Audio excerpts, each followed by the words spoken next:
And welcome to another exciting episode of The Energy That Surrounds Us. I'm your host, Michael. And with me is a guest who I met on LinkedIn. So I'm branching out there, getting guests from new locations. And this guest has such experiences and background that when he approached me to come on the show, I was like, oh yes, definitely gotta get this scheduled, and I'm so happy that we got to get this done. And one thing I will say before I turn it over to you is, from my show to you, thank you so much for your service. Greatly appreciate it. Thank you, Michael. Thank you. And with that being said, I now have the privilege, the honor, and blessing to introduce you all to my guest, Paul Dale Roberts. Thank you, Michael. Thank you for having me on your show. So I'm very excited to do it. And you can hit me up with the first question. Well, the first question would be is, for those who are not familiar with the terminology, can you explain what a Fortean Investigator is, and also tell a little bit about yourself for those who may not recognize your name or...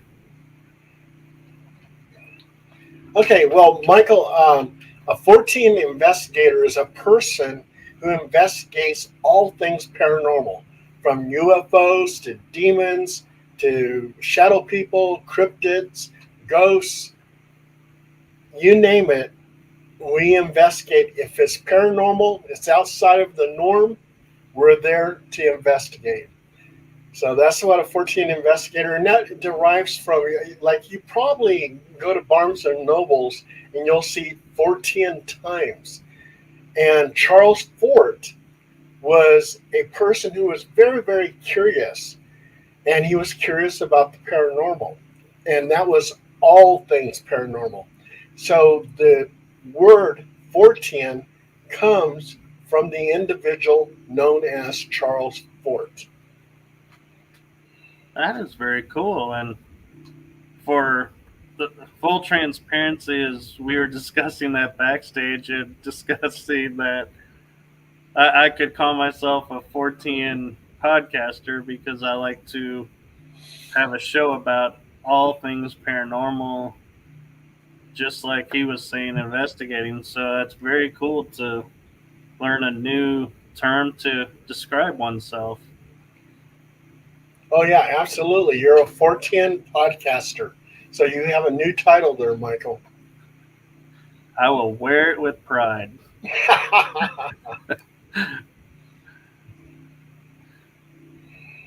So what got you started into the paranormal? Was it your dancing, or how did that come about?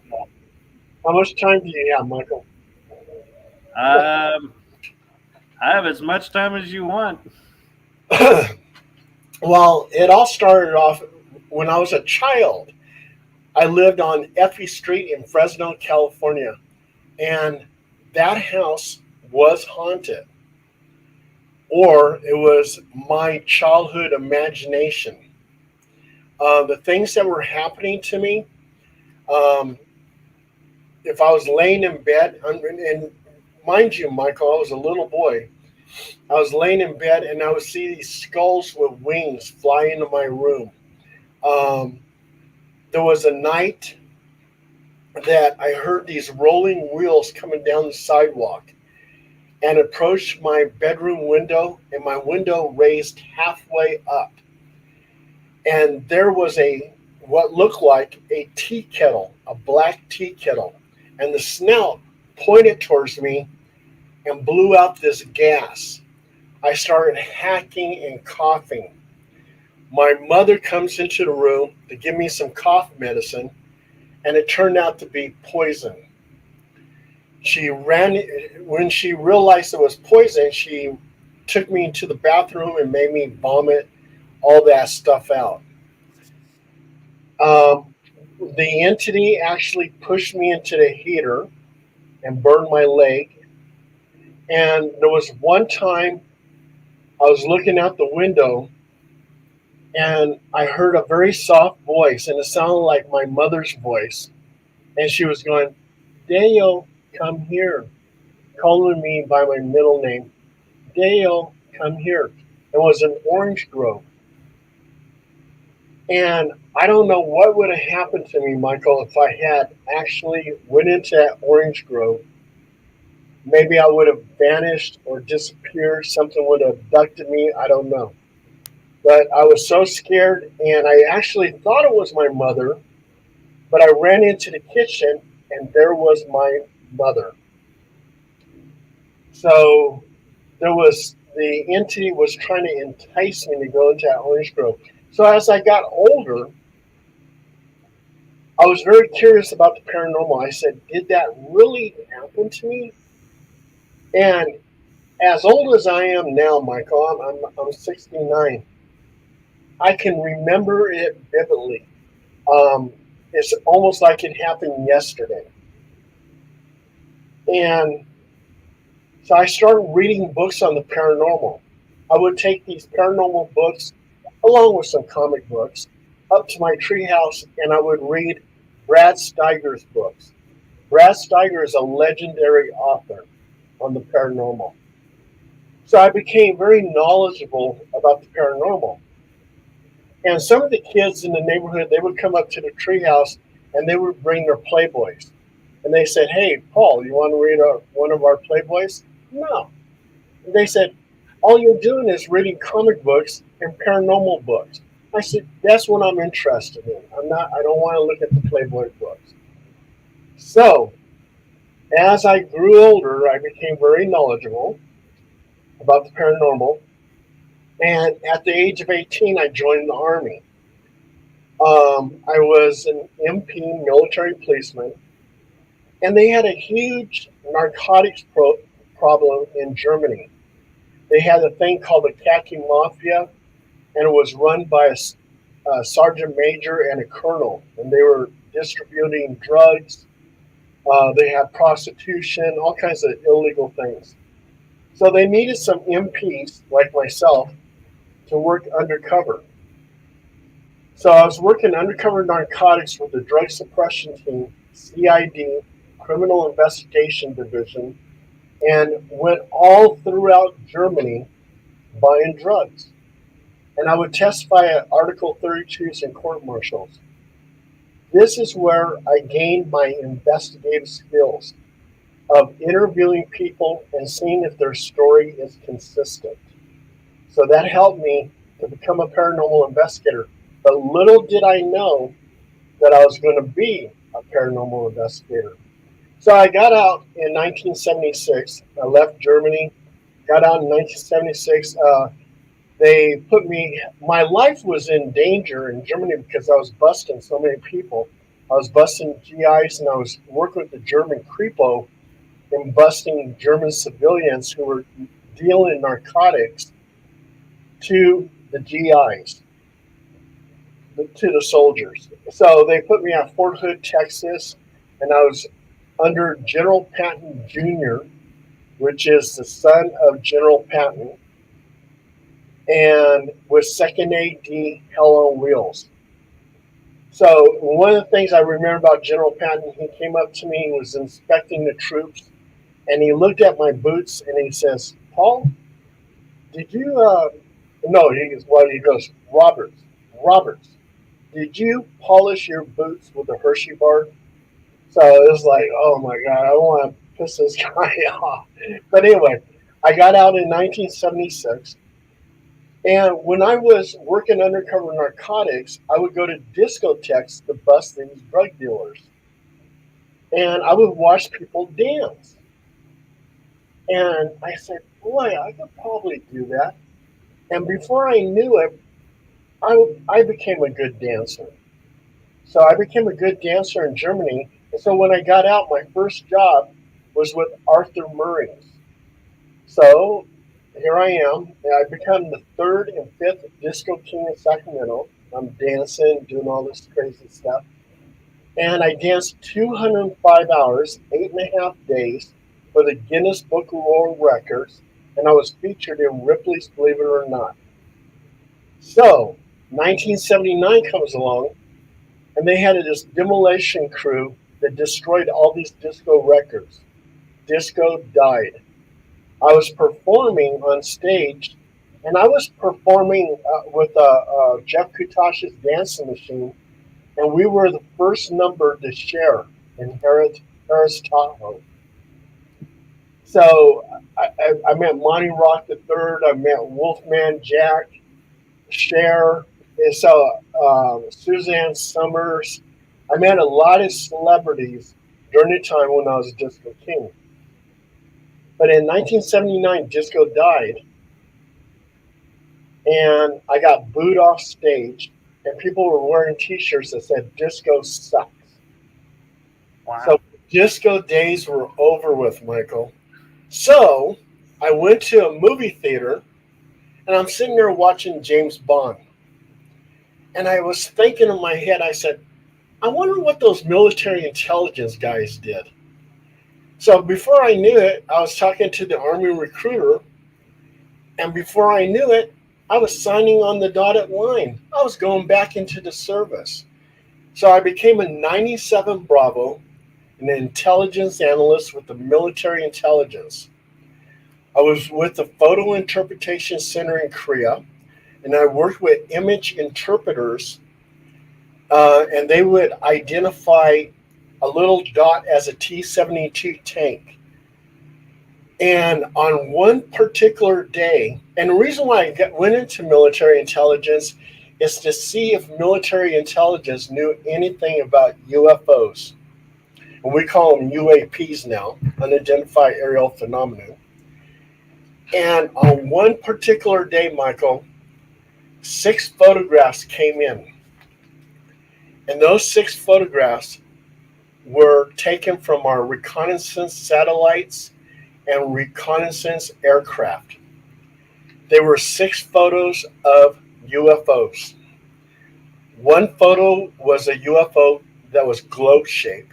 The next one was disc shaped. The next one looked like a fireball. The other one looked like a boomerang. The other one looked like a cube. And the other one looked like a triangle. And on the back of each photo, it said intelligent movement. So that told me that military intelligence back in 1981 was investigating UFOs. And even though that Project Blue Book closed down in 1969, the military was still had its hands in the cookie jar. They wanted to know what these UFOs were. And each picture was part of a video. There's a video out there. So my job was just to give it a number. Each photo said intelligent movement. And I gave it to the DIA, the Defense Intelligence Agency. And they gave it to the CIA. And during that time, when I was with the Photo Interpretation Center in Korea, I had a top secret SBI clearance, special background investigation. And on another particular day, Michael, another photograph came in. This time, it wasn't a UFO. It was a picture of what looked like an American being escorted by 2 Vietnamese VC in the jungle, a POW in 1981. And later on in the newspapers, it said that special forces knew all along that we still had POWs in the 1980s. So eventually, when we got reconnaissance photographs, let me tell you the routine how we did it. Okay, so me and another guy from military intelligence, we would be in a black sedan. In this black sedan, there's a play card that says, "Do not stop this vehicle for any reason at all." All the South Korean police, all the MPs, all the police whatsoever knew our vehicle going at high speeds to Osan Air Force Base. And my friend who was driving the car had one part of the combination to the trunk of the car. I had the other half. That's how you open up the trunk. Inside is a suitcase. He has the other one half of the combination. I have the other half. You open up the suitcase and you put the hot rolls, that's what it's called, hot rolls, into the suitcase. Those are your hot rolls are from the reconnaissance satellites and reconnaissance aircraft, taking all the pictures of North Korea and Red China. And then from Osan Air Force Base, we zip on down back to Seoul, Korea, Yongsan Barracks, the PICK Photo Interpretation Center, Korea, and dump those photos. So that's how we did it. After I left that, I became an OP4 opposing forces instructor, and I taught the Soviet threat. And that's including the WEF system, a wings, engine, fuselage, and tail section on how to kill aircraft, tanks, you name it.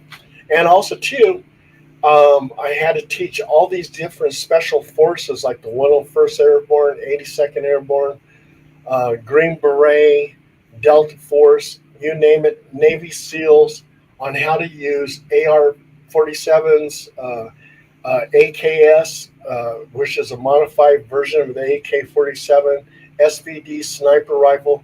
I had to teach all these special forces people how to use Russian weapons. And I became Corporal Dabowski. I had to wear a ski mask, Soviet uniform, black gloves, and pretended I was a Soviet defector.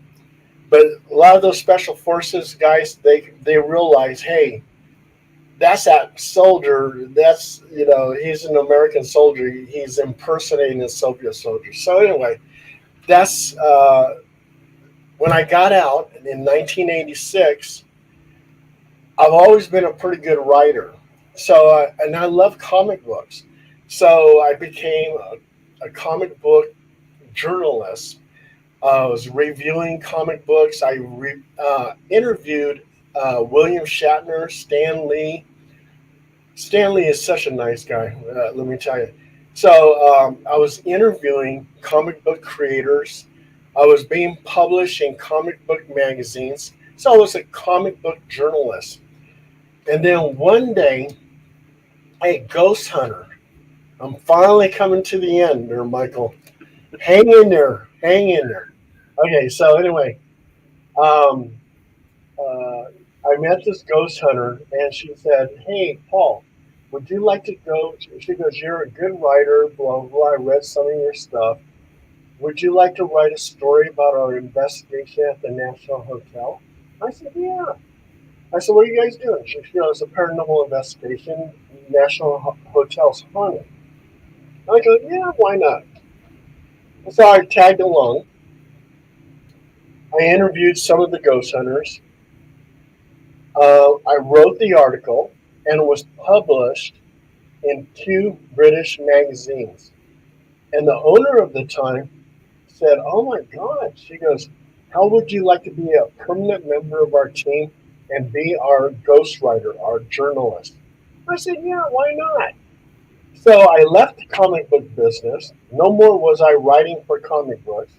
And I started writing paranormal stories. And I still write paranormal stories. I work for Phenomena magazine. I work for Paranormal Underground magazine. Outer Limits Magazine, and Costa Rican Times. I also too publish books. I have 173 books out there. And if you guys don't believe me, just Google Paul Dale Roberts books and you'll see them all. And I was a paranormal investigator. I investigated 2,500 places. And uh, it's because I'm so curious. I want to know what's going on. I've done UFOs and everything else.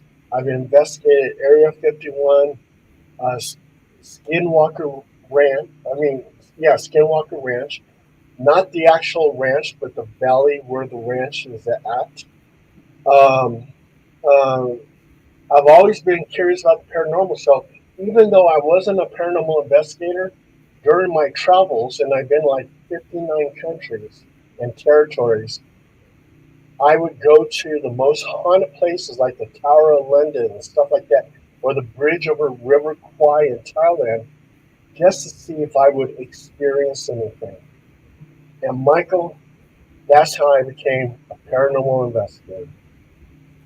That is incredible. And I gotta say, when you say you danced 205 hours, 8.5 days. yeah, That's how it. many breaks did they give you? Oh, the breaks. Okay, check this out. So, first off, I attempted the record with 79 hours. And they had all this paparazzi taking my picture. Everybody thought I had the Guinness Book of World Records. Well, come to find out, my breaks were too long. They were 15 minutes. Guinness says it can't be 15 minutes. It has to be 5 minutes to every hour. And this guy learned about my 79 hours because I was the first one to attempt the disco dance record, and he did 183 hours. And all the newspaper people came up to me and the paparazzi, and they were saying, "Are you going to beat this guy?" I said, "Yeah, I'm going to dance 8.5 days, 205 hours." And I had a 5 minute break on every hour. If I had to do a number two, I had to do it during the 5 minutes. If I did a number one, people followed me to the restroom. I had to have witnesses, and I had to keep my feet moving while I'm doing that number one. If I was eating, they fed me on the dance floor, and I had all these restaurants representing me and feeding me on the dance floor. I had a very muscular German woman. If I was ready to fall out, she would come to my rescue, hold me tight, and I would have to keep my feet moving and dance with me. Then at some point in time, I would say, "Let me go." I got my strength back, and I do it again. And that's how I did the world's record. So, did you get any time to sleep, or Oh, it would have to be a very quick one, 5 minutes on every hour. So, I mean, uh, not really. I didn't get any time to sleep. And also, too, Michael, if you Google Wikipedia disco, I actually made disco history. You can scroll down to where it says dancing, and you'll see me there. Sacramento, Paul Del Roberts, Disco King, da da da da, dance 8.5 days. Yeah, it's all there. that? I am in awe because I'm trying to picture how your body had the stamina for 8.5 days. I know, and a Not lot of many people. breaks. Yeah, well, my dad came and watched me. He goes, "Son, are you using drugs?" No, Dad, I used to bust people for drugs. Why would I be using drugs? No, I don't use drugs. I just had a lot of stamina. I was top notch in shape. Um, I could just do it. So I wonder if your military training and work had I'm sure you did long hour stakeouts, so maybe that helped your body condition to say, hey, we can go this long without sleep. And also too, I was partying every night, and the disc jockey Bob, what was his name? Bob Lawley, and he's the one that got me to do the marathon. He says, "You got so much energy. You're dancing to every single song. You're dancing till 4 o'clock in the morning." He goes, "You ought to do the Guinness Book of World Records on disco dancing." So Bob Lawley, the DJ, is the one that actually got me in there. And if you want to see what I look like as a soldier, this is one of my books. And Wow. as you see, I was a skinny little guy. So anyway, but yeah, but that's how I did the Guinness Book of World Records. And to think, after doing that, you were like, well, let's teach dance at Aurthur Murrays. Yeah, and also too, I was doing dance shows at Club Lido, and Club Lido is now the Grand Island Mansion off the Sacramento River.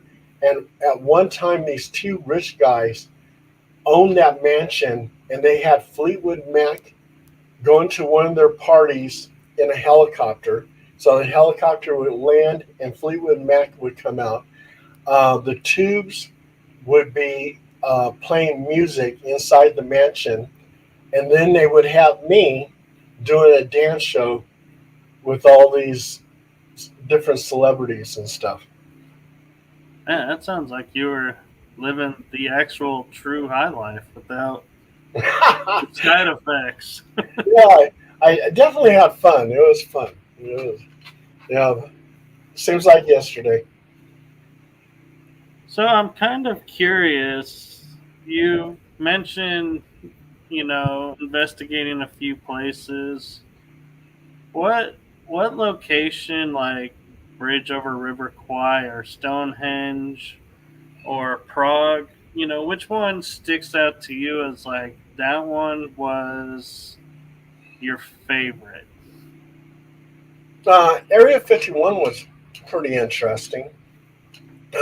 um, as we got there, I brought three investigators with me.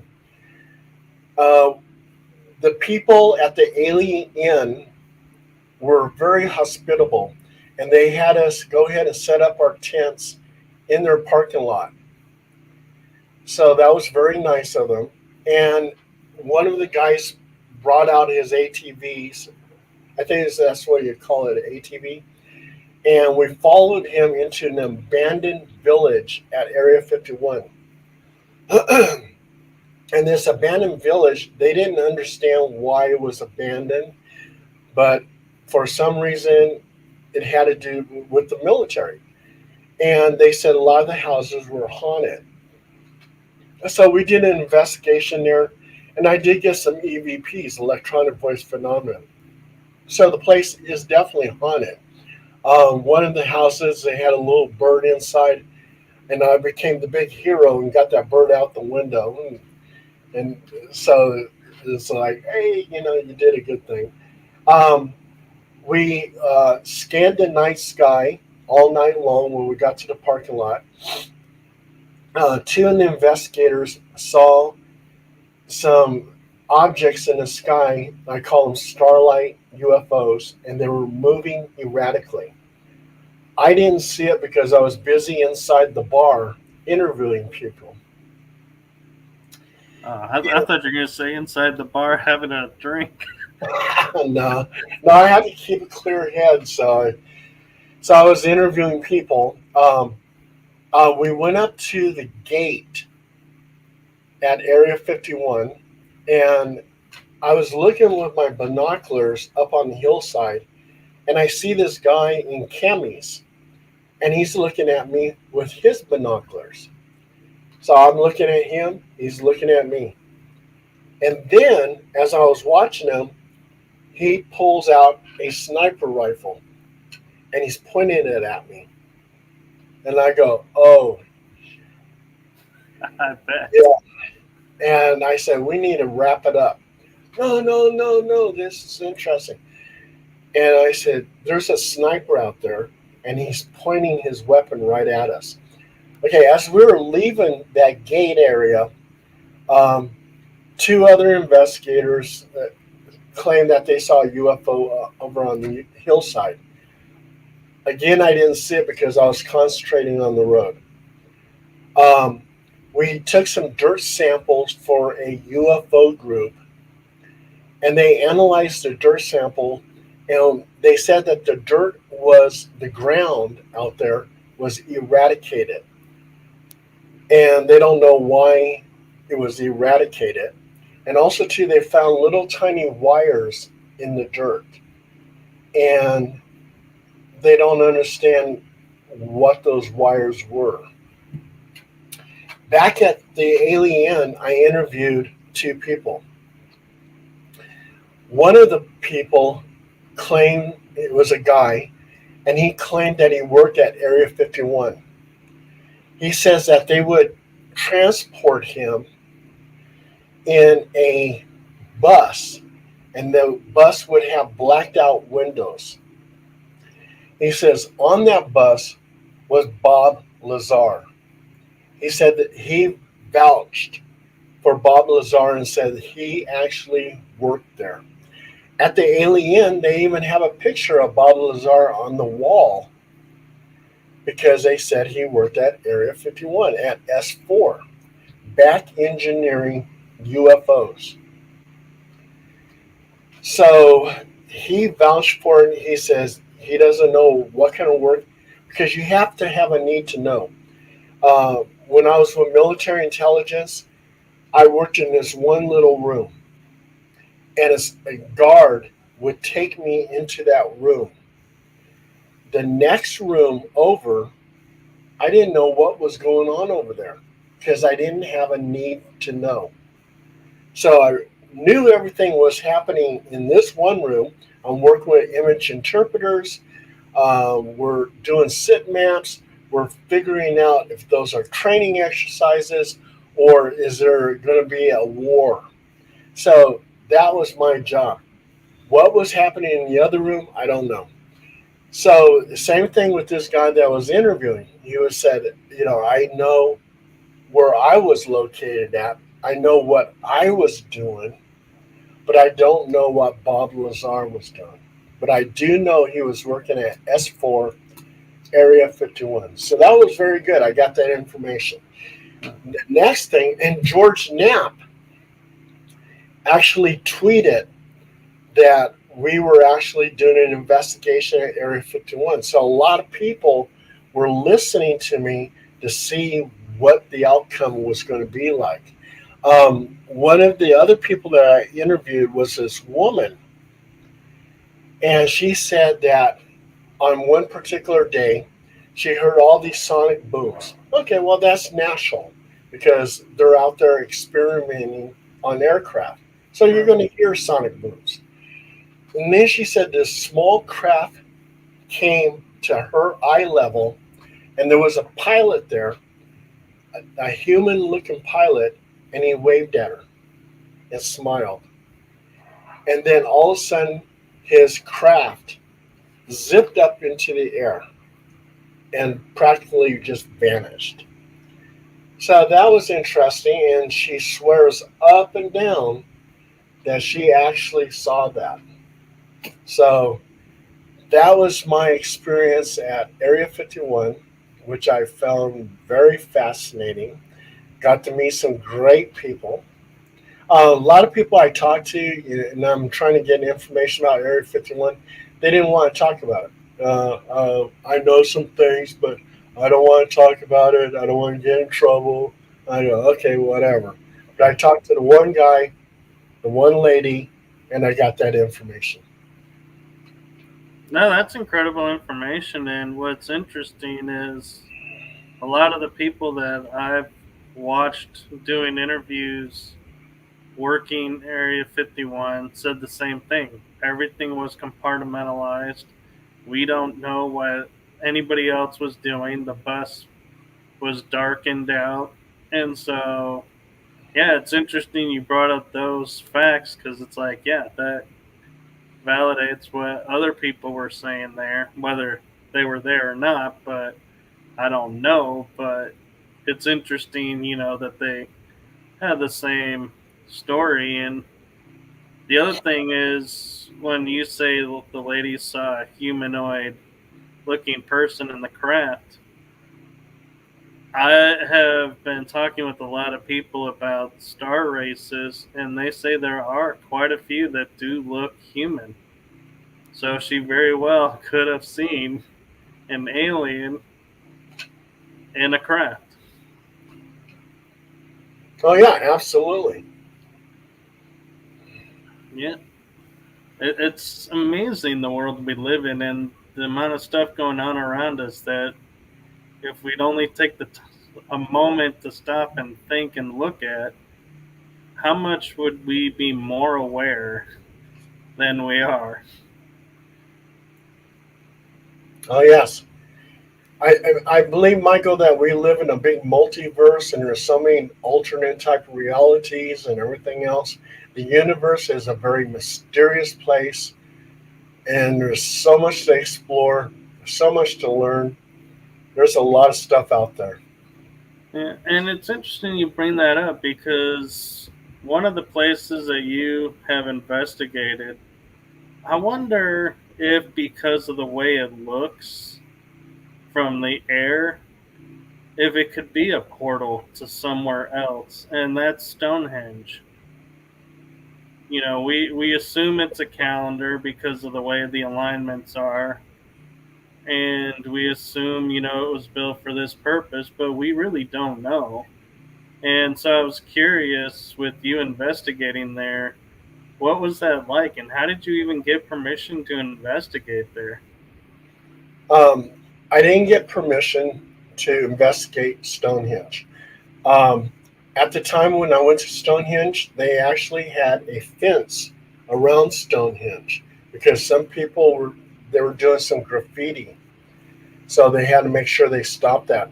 I heard now the fence is gone. Um, when I say I investigated it, I just did like a little bit of outside work. One of the things that I read is this guy brought some dowsing rods to Stonehenge, and he pointed the dowsing rods at Stonehenge and received an electrical charge. And the charge was so big, it made him fall down backwards.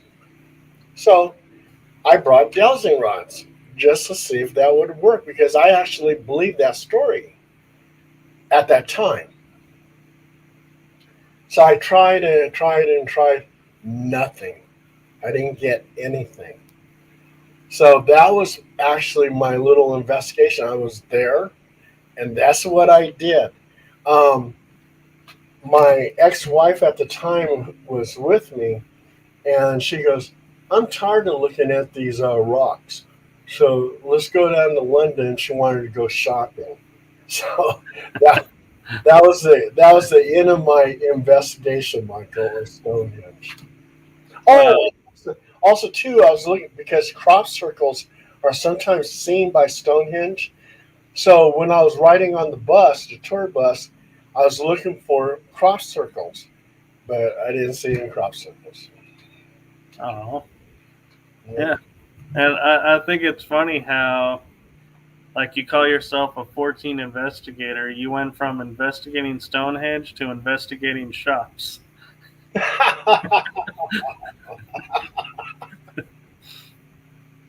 Uh, God.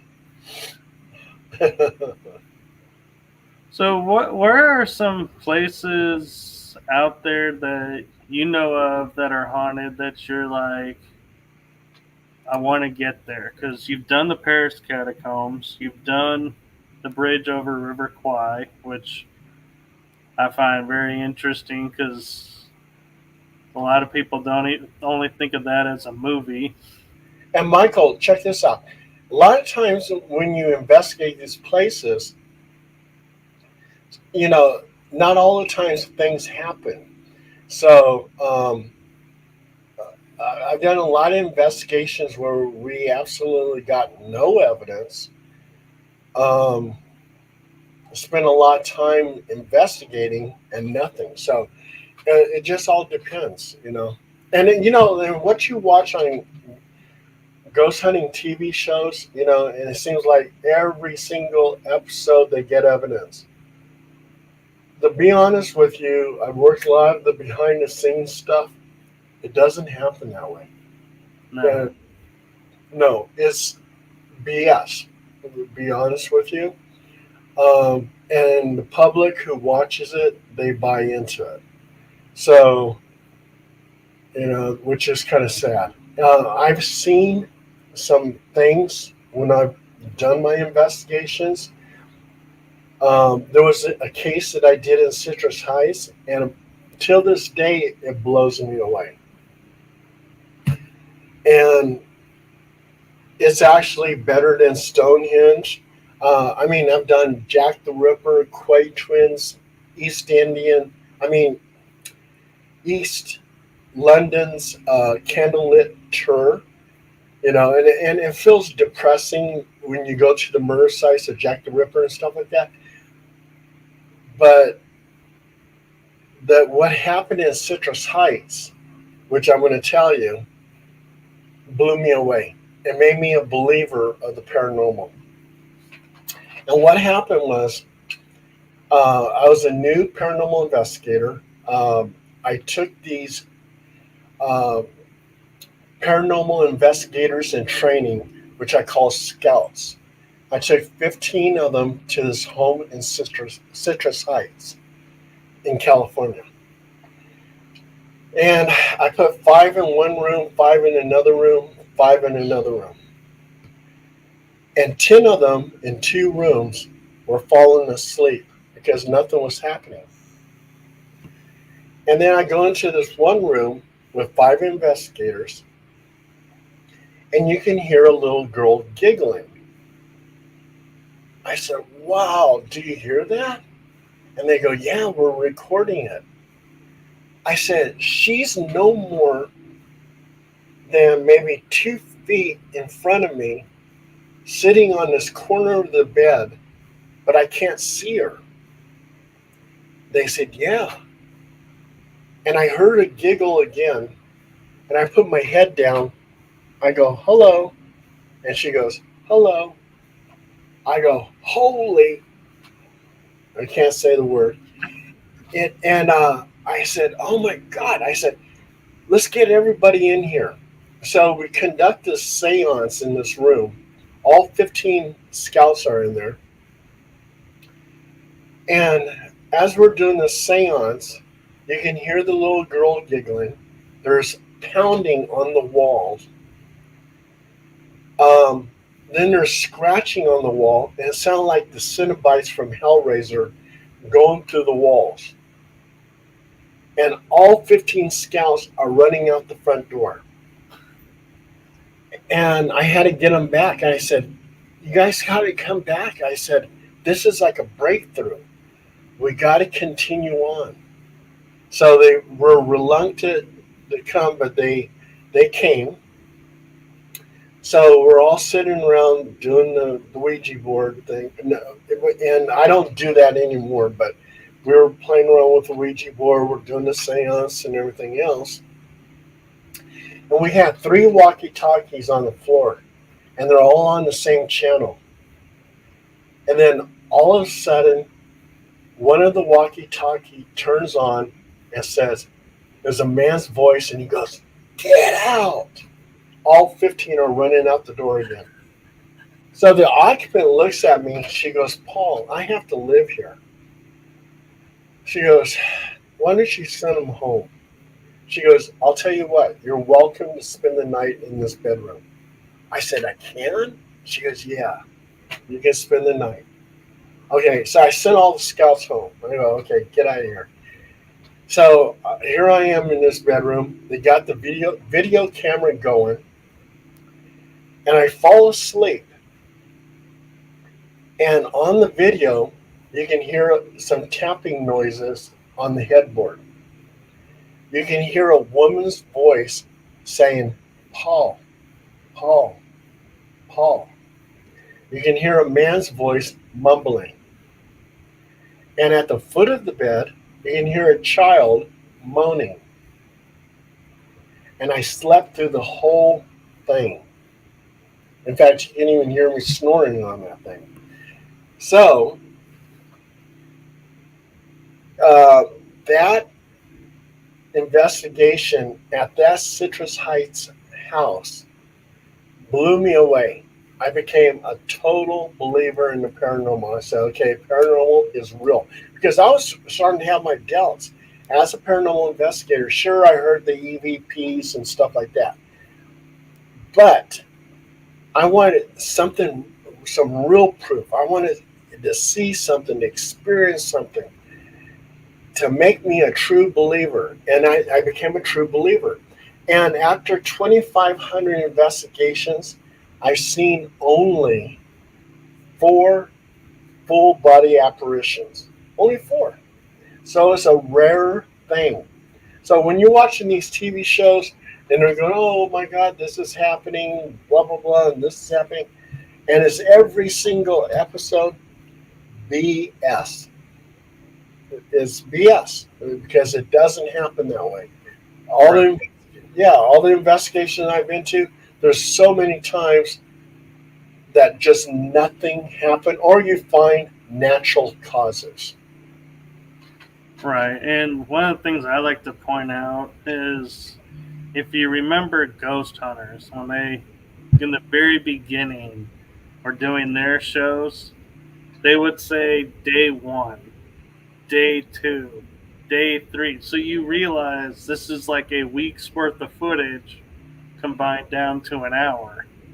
So, but a funny story for you along the same lines though about the TV shows is there's a city near here, Jefferson, Texas, that's well known for being haunted, and they embrace it. And we were on a ghost walk, and me and my ex-co-host, we were walking along, and we had identified ourselves as paranormal investigators. The only 2 on this walk. So we're thinking, okay, this will be interesting. I started to take some photos in a courtyard of a house. And this guy walks up to me and goes, oh, what'd you find? And in my head, I want to go, well, my camera is telling me there's an orb here, there's a spirit here, there's, a child over here. But what comes out of my mouth is, I have to put it on a computer to analyze it. I don't know what it is, what's there. I was like, this isn't TV. It's nothing is instant. No. Michael, have you ever heard of living ghosts? Not that I'm aware of. Okay, let me tell you. Chicago, Illinois, 1974. This couple, they move into this house, and around about 2 o'clock, 3 o'clock in the morning, they would see this man manifest and walk over to the couch, and a woman would manifest on the couch. And then he would approach the woman and slap her. And then they would dissipate and disappear. They would vanish. This happened a few times. And one particular day, they had a block party. And the host of the block party, he says, yeah, we do this every year. This is the way the neighbors get to know everybody. They said, these are our photo albums of past block parties. Would you like to look at them? And the lady goes, yeah, I would love to look at it. So she's thumbing through it. And she goes, oh my God, this photo here. She goes, this is the man and woman ghosts that haunt our house. And the host looks at the picture. He goes, what? He goes, yeah, they did live in your house. And they had domestic disputes. The police were there all the time. But they got a divorce. The man, the husband, lives 5 blocks down the road. The woman lives out of state. They are both very much alive. They can't be ghosts, but they are. And the reason why they are, because they're living ghosts. There is so much negative energy that was thrown up into the atmosphere that it replays itself over and over and over again. And Michael, we've had cases of living ghosts. One of our cases, isn't a living ghost, but it was the case of Emily. Emily is a ghost, and she's known to drain your energy. So the occupants of the house were saying that their energy was always being drained by Emily, the ghost. So we did an investigation, and one of my investigators goes, "Paul, I need to sit down, or I need to lay on the bed or something because I feel really drained." And I go, "Wow, I wonder if Emily's doing that to you." So I said, "Emily, if you're listening to me," I said, "kiss my investigator on the lips." And 3 of us are snapping pictures. And when we looked at the pictures, there's an orb on his mouth. And I said, "Emily, that was cool." I said, "Listen, if you're listening to me again," I go, "sit on his lap." So we snap a photo, and there's an orb hovering over his lap. That right there told me, and this is where I got it from military intelligence, intelligent movement. So what I do in my investigations is sometimes I'll put my hand on the wall, and I say, "If you're listening to me, appear by my hand." And they'll snap a photo, and there's an orb right in my hand if that house is haunted. Otherwise, there's nothing on my hand except my hand. And another thing to determine if something's paranormal, we had a case over at Del Paso Heights, and I snapped a photo of the backyard.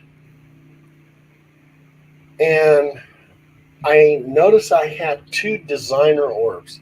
Designer orbs are those orbs with intricate type designs in there, and sometimes you can make out a face. So I had these 2 designer orbs in the photo. And as I enhanced it, the photos look like dogs. And so I asked one of my investigators, I said, "What do you see in that photo?" And they looked at the photo and they go, "I see 2 dogs." I said, "So do I." So I went back to the occupant and I said, "What is it you have in your backyard?" And she goes, "I have apple trees." I said, "Besides the apple trees, what else do you have in your backyard?" And she goes, "Well, my 2 dogs are buried back there." I go, "Okay." I said, "Why don't you take a look at these photos and tell me what you see?" So she's looking at them, and then all of a sudden she starts crying. I go, "Why are you crying?" She goes, "Paul, those are my 2 dogs." And boom, that was something I can deem as paranormal, because she's validating the fact that her 2 dogs that are buried back there in that backyard are in those photos. And those are the designer orbs. Those are the experiences I think as investigators we all live for, to have those kind of moments. And it's kind of funny, I was recalling a past experience on an investigation where you're talking about the orb with Emily. Was we were sitting in a jail across from a hotel that was known to be a brothel in Ballinger, Texas, the Old Park Hotel. And in the jail, we're sitting in the common area. And all of a sudden, the left side of my face starts getting really warm, tingly. my left leg is starting to feel pressure. And Dan LaFave, who owns Old Park, was there investigating with us, and he looks at me and he goes, "Are you okay, Michael?" And I go, "Yeah, I'm feeling like," and he goes, "You realize you have a ghost in your lap, right?" And I was like, "Yes, I do." I was like, it was just so, it was like the tingling and my leg just feeling that pressure, but it was like physically nobody around me. And I was like, I cannot explain why or how that happened. And I wish I had documented it, but being the person in it, I don't know how I would have documented it. I think you just documented it on your podcast. Yeah. Um, But yeah, I mean, experiences happen all the time around us, and that's the one thing I want to get across to people who say like I'm afraid of the paranormal or I don't understand it is don't look at the word paranormal. Think of it as just an experience you had that you can't explain. That's paranormal. yeah, I agree.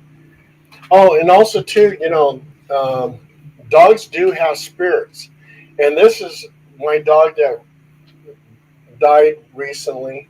Oh, Um, I'm sorry. thank you. Uh, his name's Hypey, and he was a K9 paranormal investigator. He was very in tune to ghosts. So we would take him to cemeteries, or if we're investigating a ranch or something where I could bring a dog, I would bring him along, and boy, he can spot out those ghosts. Um, we have another dog now uh, to mend the healing, help us heal, and she's really good, and we're teaching her how to be a ghost hunter. Yeah, I have two that I live with, and a couple years ago, October, I lost my dog who, Oh, I'm sorry. yeah, he would be like my in-house paranormal investigator, but I never took him on an investigation. But these two, as you were saying, taking them on an investigation, I was like, nobody would hear a thing if I took these two. They are constantly barking. Oh, oh, that's amazing. Yeah, animals. I tell you, I mean, I love the animals that come to my house. I mean, I have two dogs, Irie and Champagne. Champagne's a Chihuahua. Irie is a Shih Tzu. And we have squirrels that come to the house for peanut butter sandwiches. We have opossums that come to the house. We have raccoons come to the house. Um, and yeah, opossums, raccoons, squirrels.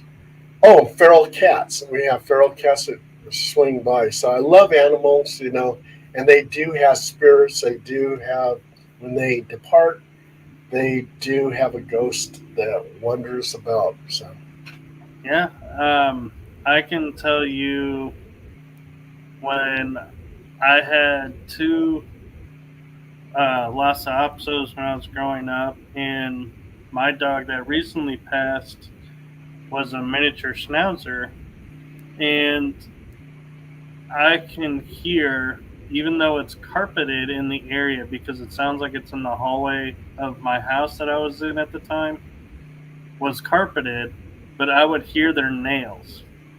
Like they were on the hardwood floor trying to get their grip, racing to say hello. And I would always pause and I would pause the TV and I'd hear it and be like, "Oh yeah, that's just them saying they're here." Because I'm like, it's carpeted. There's no way a dog could physically make that sound on carpet. hey, Michael, I was going to ask you, do you like time travel? I do. Oh, you do? Okay. Well, there's a book out now by Tim R. Shorts and Sean Castile. And I have 3 of my stories in here. And it just came out. It's a very good book. It's called Weird Time. And in this book, I talk about the Morberly Jourdain case in Versailles, where they walked into a green fog. They found themselves back in Renaissance France. They believe they saw Marie Antoinette. They were interacting with a strange little creature with a black cape, a funny hooked nose, wrinkled skin, and a terrible smile. So, and then when they walked back into the green fog, it was a time slip. They were back into their era in the 1930s. So I talk about that. I also, too, talk about my ex-brother-in-law, Captain Crazy Jeff Boschel, and he lived in St. Thomas, Virgin Islands, with my sister Sharon. And the movie Captain Ron, they say, is based on him because Captain Crazy Jeff, just like his nickname, was very obnoxious. He's a very obnoxious type sailor. And he had a boat called the Orion. And he was also too the boat mechanic for Morgan Freeman. And he would take tourists to different islands on his boat and everything else. But anyway, he had a time slip. He needed to get away from everybody, and he went to an island, and I believe it's called St. Bartholomew or something like that. And it's in the Caribbean. And he was taking a nap on the beach, and he wakes up from his nap, and he looks around, and he thinks there's a movie being made on the beach because now there's this huge wooden boat. There's these people that are dressed in 17th century costume, and they're loading crates into the ship.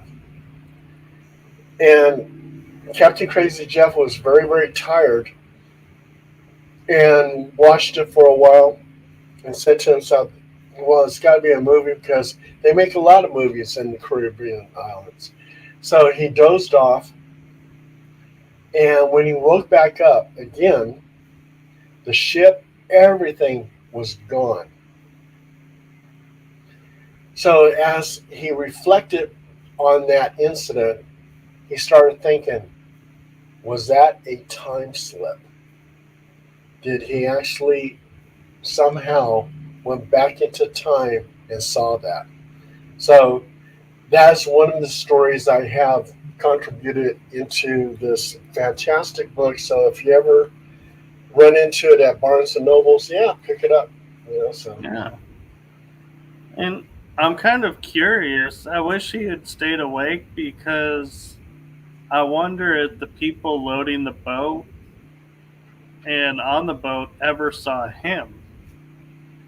yeah, Because that would be, if they did, they'd start, came over to see it, or like, tried talking to him, then I could definitely say, yeah, that was time travel. That was a time slip. and also too, if you have a time slip and you go back into the past, I do not believe that you're able to actually Interact. yeah, with the people in the past because you can't change the past. And as Morbley and Jourdain and Versailles went into the past, it seemed like they were not able to interact with the people that they saw, except for the one character that seemed to notice them wearing the black cape and the funny nose and stuff like that. So, yeah, I think you're a ghost in the past. So if you were to time travel into the past, you would be like a ghost. Nobody could see you. Nobody can interact with you. You'll be walking around and just observing. So that's my theory on it. No, that makes sense because, yeah, I mean, as many warnings as we've been told, I don't know if they're true or not, but, going back in time and stepping on an ant could alter the future. It's like, how do we go back, in time and see things without interacting or, interfering? And that, kind of puts the question of, can we go back in time and say, alter history to where, say, World War II doesn't happen? And if how you're describing it is the way it happens, then no, everything in the past is fixed and it is what it is. So, in a way, too, that's a blessing of, hey, it's done, it's over, learn, move on. Don't get trapped in it. Absolutely, Michael. Absolutely. So we're a little bit over the hour. Do you have time to go a little bit more, or do you have somewhere to be? Uh, just when I get off of here, I'll just be walking my dogs. So, yeah. But yeah, I can go on for a little while. Okay, well, I was curious of one thing, and it's something I've puzzled with being paranormal investigator, is we come across people who are gifted, and by gifted I'm talking about the clairaudience, the psychic mediums, you know the more in tune with the supernatural side. And you mentioned being married to a medium. What is that like? Oh, it's interesting, Michael, but um, I can't discuss it with her because she doesn't like her information out there. So I have to keep it on the down low. I'm sorry. Oh no, that's okay. I was just gonna be like, do you win any of the arguments?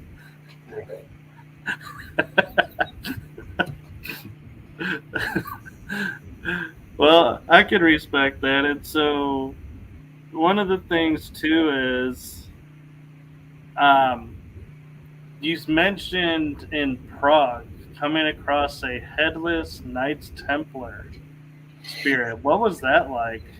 Um, no, I actually that's what I was investigating.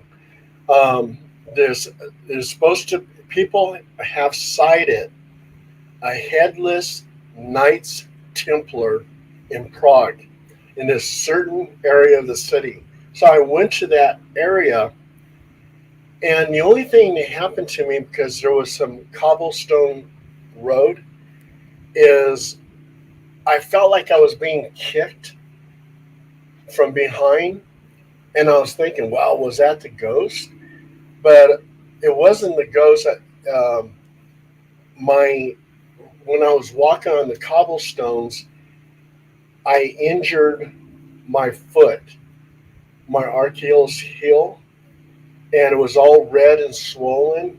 So, yeah, so that was my experience in Prague.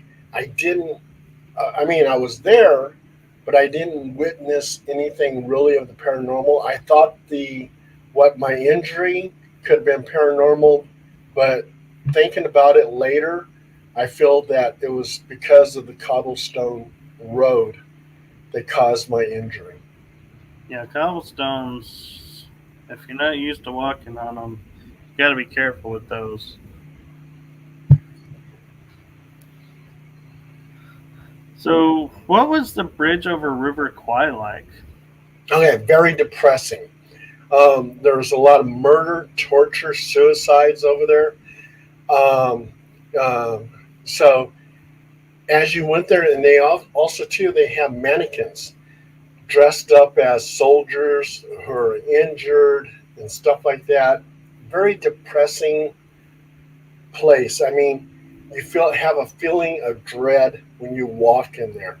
So uh, yeah, I believe that everything that happened there, all the torturing, the murder, suicide, and everything else, all that stuff is still in the atmosphere.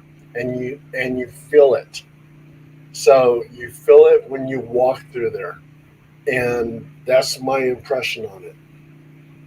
Do you feel like because they have the mannequins there set up to keep the story alive, that that's what is keeping the energy like that, or No, you can feel the depression.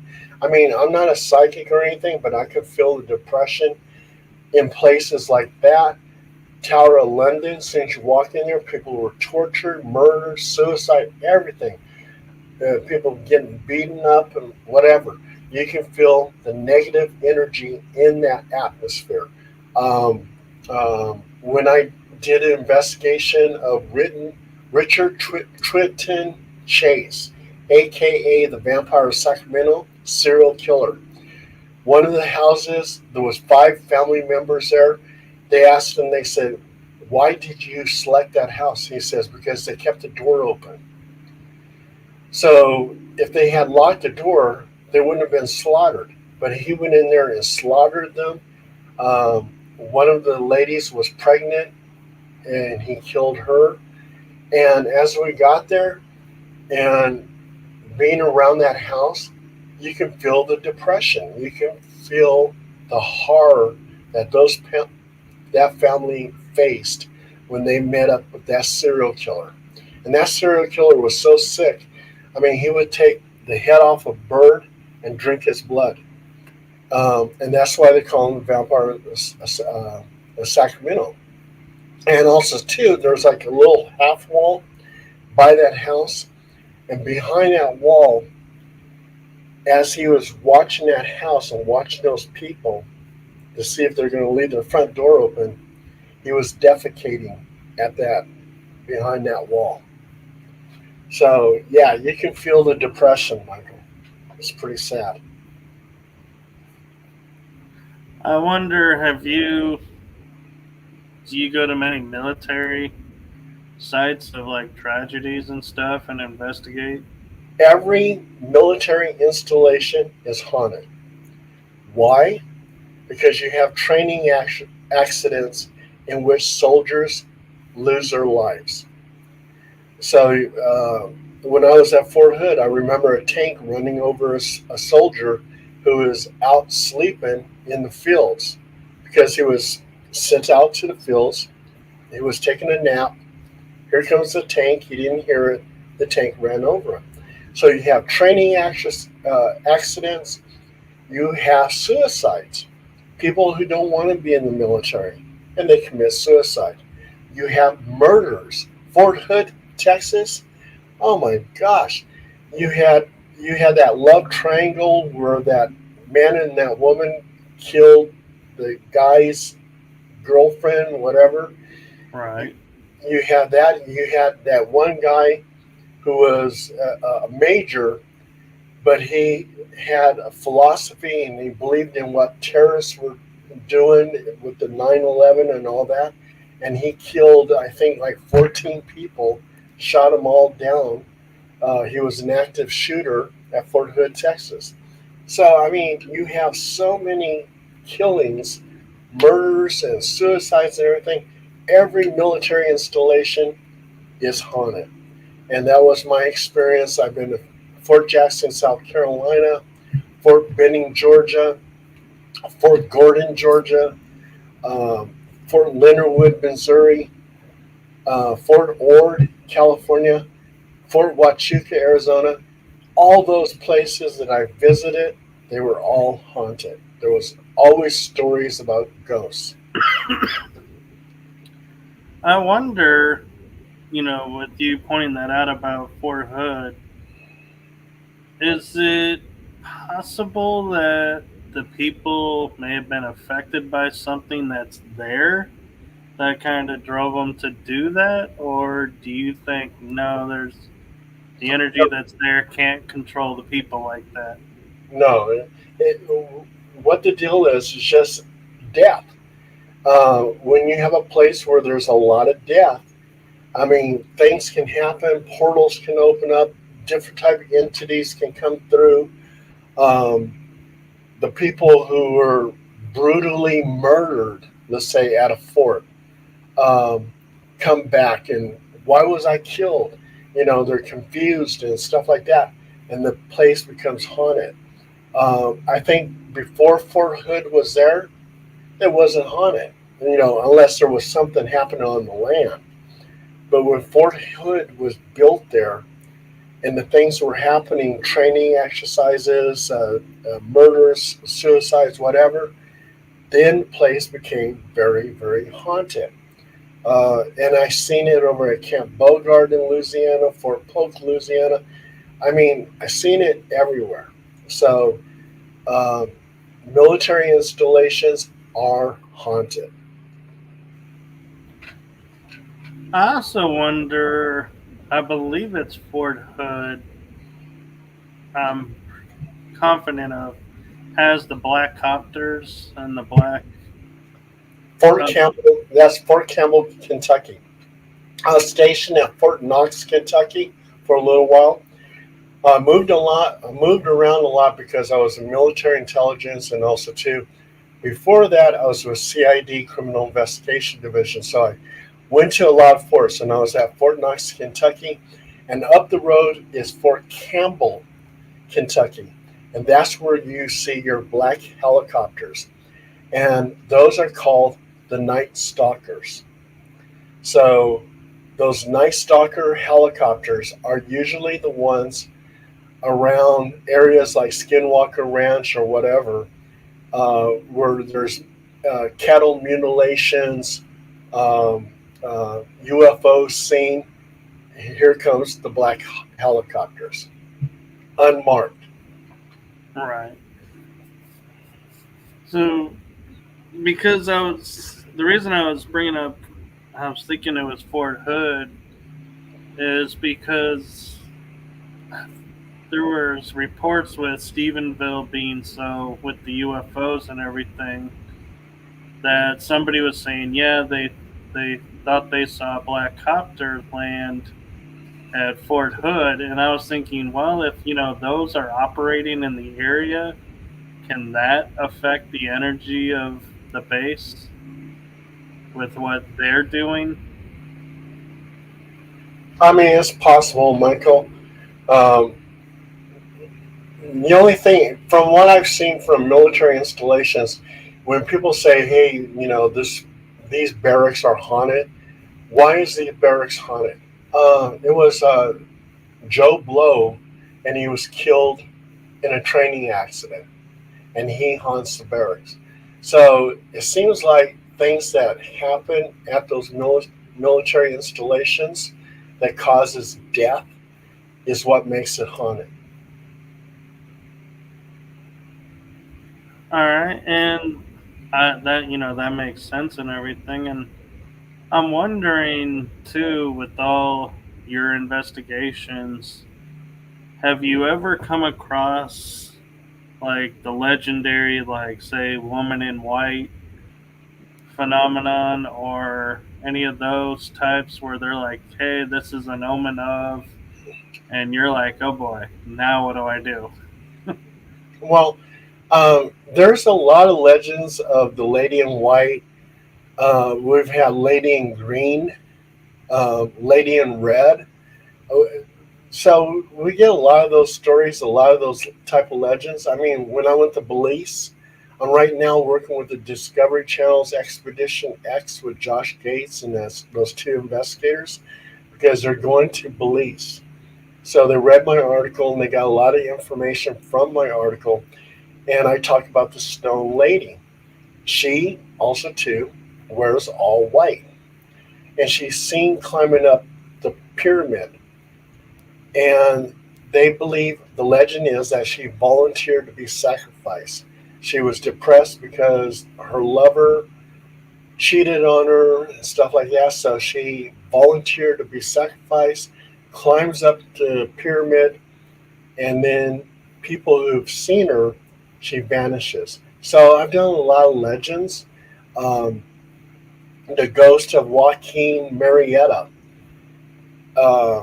which happens to be the inspiration for Zorro. His ghost is seen in Gold Country outside of Sacramento, California. So people have seen that. Yeah, so there's a lot of, I've worked a lot of cases where there are legends. And there's a book right now called Chinese Camp. And Chinese Camp, you'll find one of my stories in there. Joaquin Marietta used to go to Chinese Camp. Black Bart, the gentleman bandit, he was seen at Chinese Camp. And his ghost is seen there. So, yeah, I've done a lot of legends. I even went to Billy the Kid's gravesite in New Mexico.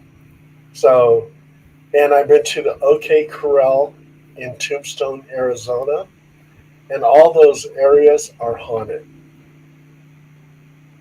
I agree, and I've been to the Billy the Kid grave site in New Mexico, and the one thing that I found interesting was, like they say, the legend is that his grave is, he watches over all the money. So whatever money you throw there, he's never going to let it go. And Right. there was like bills in there and high wind, but the bills were not blowing away. And I was like, you can see them flap. And I was like, that is too cool. I Huh. don't know if it was paranormal or if, something was on it. I couldn't really tell because it was in between the two concrete tombs covers. And so, but still, it's like you look at that and it's like, yeah, this is just, I mean, you can hear the wind blowing by, but the paper is not moving, like not blowing away like you would expect. See, Michael, we've both been to the same place, uh, which is Billy the Kid's gravesite in New Mexico. That's interesting. Yeah. Yeah. And maybe you can explain this with your military background. Was driving on the highway from Roswell to, I think it was Fort Stanton, is in the middle of this desert road.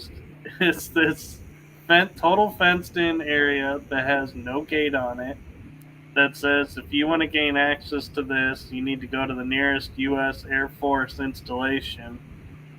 And it's a satellite dish pointing not up to the sky, but pointing to the east. What year was this? It was about 5 years ago, maybe 6 years ago. This is after you saw Billy the Kid's grave? It was right before. Before, okay. We Um, were on the road going to the gravesite when we passed this on the road. yeah. When I went to Billy the Kid's grave, the year was 1965. I was Oh, a wow. child. I went there with my father and my mother. So I didn't see what you saw. So, and maybe my dad did. We'll get him on the show and see. Hey, Dad, did you see this? Yeah, but anyway. But no, it was like, if you imagine this dirt like road in between Roswell and Fort Stanton. And what was interesting is we got out and was walking around it a little bit in front, and you could hear the humming, the electric, and there's no cars around us. And we turn around and start walking to the car, and all of a sudden, this U.S. government construction vehicle, and we say U.S. government because that's what it was on the plate, drives by, and we're like, where did you come from? And we're like, let's get in the car, let's get out of here. I think we've overstayed our welcome. So you went through Roswell to get to Billy the Kid's grave? We were coming back from the Grand Canyon, Oh, okay. and so we went down to Roswell. We missed Tombstone. I forget. I think there was something going on that we needed to get back for, so we didn't have time for Tombstone. But we did a stopover in Roswell, and then drove over to Fort Stanton to see Billy the Kid, and then drove into Texas. But yeah, it was just strange seeing this satellite dish not pointing to the sky, just there, and no other buildings around it. It's not like, there was a base nearby or anything. It was like there was nothing. Yeah, interesting. Now I'm just curious of my father if he drove through Roswell. So next time I see him, I'm going to ask him, "Did you go through Roswell?" So, um, yeah, that's interesting. Yeah. Cool. So and a point of fact is if he did and he doesn't remember it, then we know that's a fairly new dish, or that's not something that's been there since Roswell. Yeah. Interesting. Because it does. I mean, if I was to describe it, it looks like those old, like, CSETI, not telescopes, the scanners that they use where they say, yeah, we're using this to beam the signal out, and they have all these dishes that point up to send the signal out. It looked like one of those. Huh. And that's why I was like, why isn't it pointing up? Right. It's trying to reach something. But so we're approaching an hour and a half. Okay. Is there any place that you want to share with us that you haven't shared yet, or What?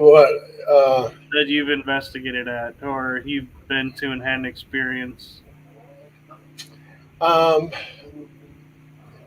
think I covered all the main ones. I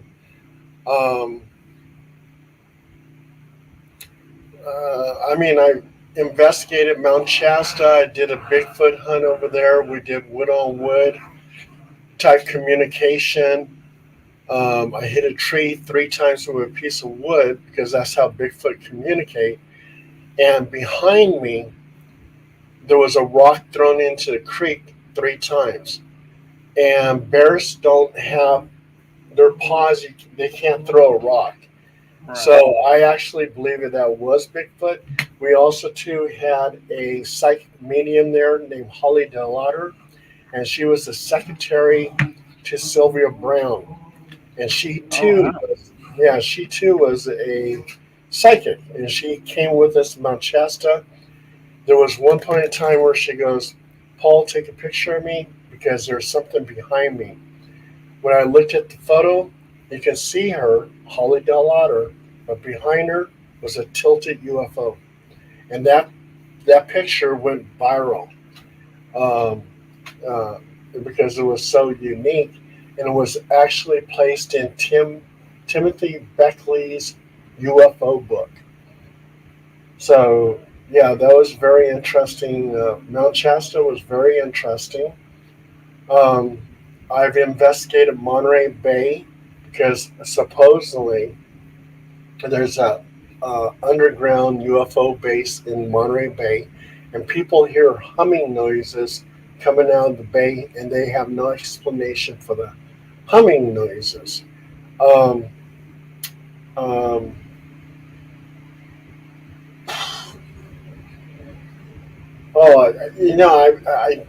I have tons of stories. Yeah, we'll definitely have to have you back on to share some I more. mean, we could be here all night long. But yeah.